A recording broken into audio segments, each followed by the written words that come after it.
Weh, Sadi, weh. Weh, Sadi, paling nak tu boleh. Weh. Udah, weh. Weh, udah, weh. Sadi. Weh, udah, weh.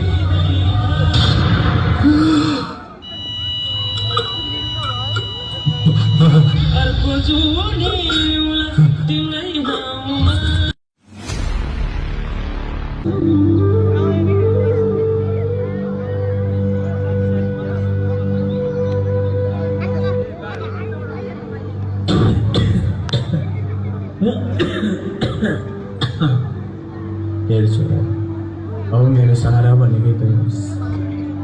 अब तैँले नै केही न केही त गर्नुपर्छ। म बुढो कति नै बाँचो होला र खै।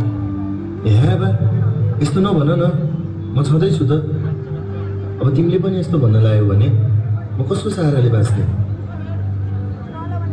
हस् बा, औषधि खाएर सुत, भोलि कुरा गरौँला।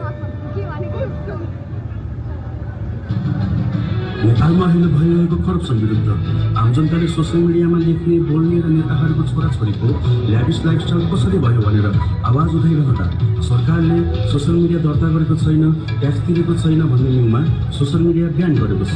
यसरी जनताहरूको आवाज दबाइरहँदा जनताहरूको आक्रोश बढेसँगै भ्रष्टाचार विरुद्ध शान्तिपूर्ण आन्दोलन गर्ने भन्ने सुन्नमा आएको छ।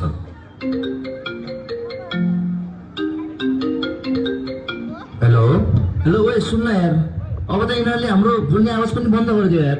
त्यही त नि यार, मैले त भर्खरै समाचार सुन्दै थिएँ। के हो होइन, अब त अति भयो, हामी त उठ्नै पर्छ यार। अब त पर्छ यार, उठ्नुपर्छ। भोलि भेला ल भोलि 4 तारिखमा भेटौँ न त। ल सबै केटाहरूलाई त्यहीँ भेला। ल हुन्छ ल हुन्छ ल। अर्को दिन बा ओ बा, यो म प्रोटेस्टमा जान लाग्यो है। होइन, तँलाई प्रोटेस्टमा चाहिँ किन जानु पर्यो नि? मार्छन् त्यहाँ। हे, के गर्दैनन् कि? हेर, स्कुल ड्रेसमा जान लागेको, पुलिसले पनि केही गर्न पाउँदैन अरे। ल बा, म गएँ है। भरे बेलुकासम्म आउँछु के? सुन्नु साथी हो, यहाँ सरकारवालाहरूले हाम्रो मुख टान्ने काम भइरहेछ। अब हामी नउठेको उच्च